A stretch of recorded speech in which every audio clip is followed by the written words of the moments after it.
Bonjour à tous, ici Eric Epting. Alors aujourd'hui, nous allons voir ensemble comment évaluer la coachabilité. Rappelez-vous, c'est une qualité, une compétence essentielle pour atteindre vos objectifs en marketing de réseau. Cela vous permettra de retirer le maximum des moyens mis à votre disposition, que ce soit des moyens mis à votre disposition par votre compagnie ou par votre sponsor ou par les vidéos que je fais avec plaisir chaque jour. Lors de séminaires auxquels j'assiste moi-même, j'ai fait un constat. Beaucoup de personnes bloquent du temps, investissent du temps pour apprendre à s'impliquer davantage dans leur activité et donc se mettre vraiment en avant, trouver comment se diversifier, comment je pourrais dire ça, comment se mettre en avant par rapport aux autres, se différencier, voilà, c'est le terme exact.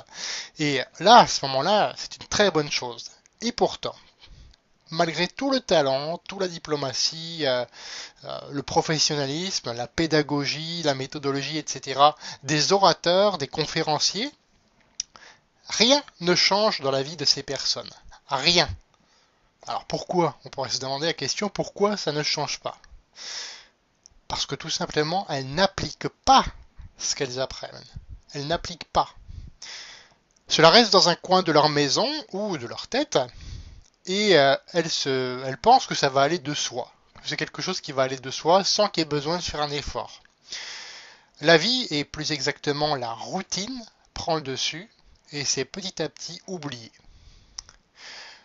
Beaucoup de gens croient ainsi s'engager fermement, mais ne font que reprendre en fait les mêmes mauvaises habitudes et obtiennent les mêmes mauvais résultats.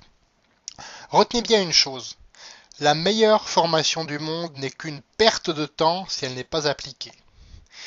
Et donc, la coachabilité se mesure en fonction des actions mises en œuvre par rapport aux compétences acquises, tout simplement. Pour mesurer la vôtre, posez-vous deux questions.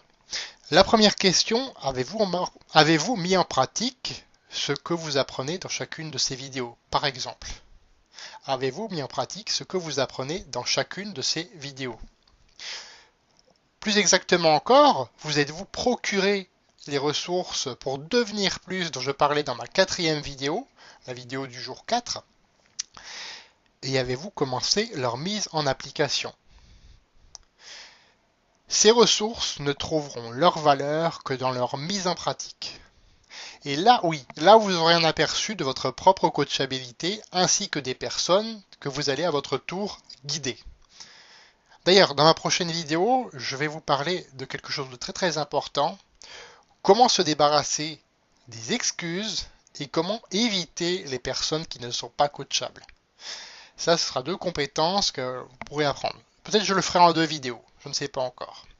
Dans tous les cas, pour ne rien louper, je vous invite à vous abonner. Un lien va apparaître juste là en bas ou se trouve déjà dans la description de cette vidéo. Cliquez dessus, inscrivez-vous sur le formulaire et vous recevrez une compétence par jour en vidéo.